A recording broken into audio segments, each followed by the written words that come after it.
Welcome to this explainer. We're here to break down powerful frameworks, and today we are tackling a big one. It's for any organization out there that's trying to juggle multiple projects. It's called the ZALBASIR Portfolio Model, and it's a proven framework designed to bring some serious order to portfolio chaos.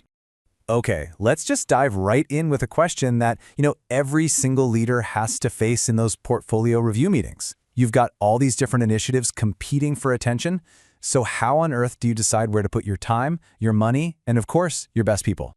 And this isn't just some tough academic question. Nope, it's actually the root cause of some really common, and let's be honest, frustrating problems in project management. When your priorities are muddy, it can stall progress and really hold an entire organization back. Think about it. So many organizations, from huge construction firms to government agencies, they all face this.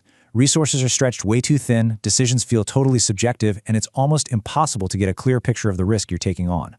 This is what leads to those gut feel choices instead of smart, data-driven ones.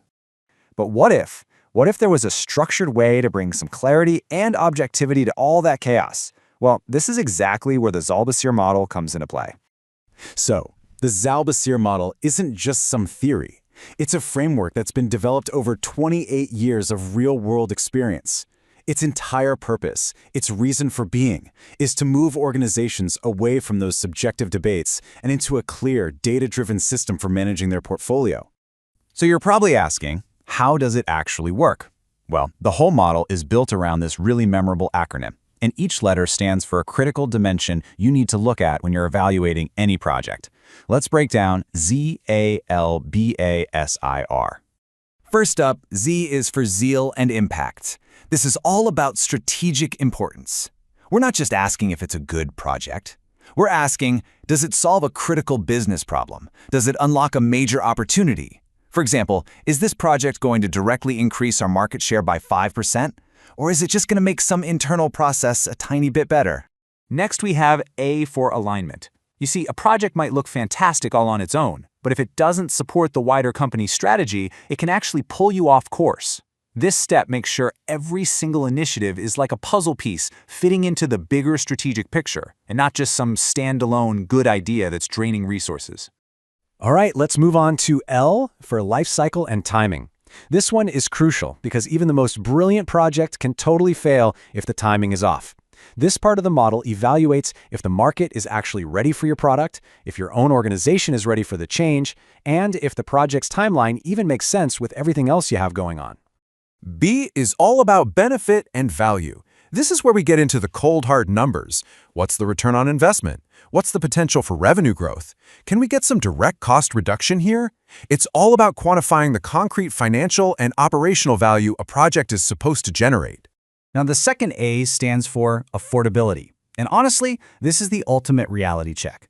A project could have a fantastic ROI, but if you don't actually have the budget or the funding for it right now, it's just not viable. This is what keeps the portfolio financially manageable and, grounded in reality. Then we've got S for scope and complexity. This forces you to ask, does our organization have the actual capability, the right skills, the right tech, the right people to deliver this project successfully?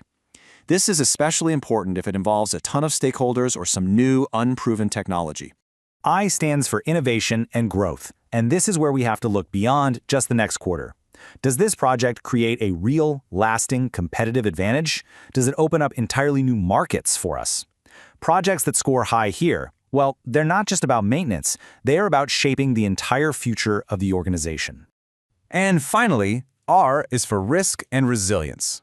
Look, every project has risks. That's a given. But this dimension forces you to take a portfolio-level view. It makes sure you aren't putting all your eggs in one high-risk basket. Instead, it helps you build a balanced and resilient group of initiatives. Okay, so now that we get the 7 criteria, how do you actually put them into practice?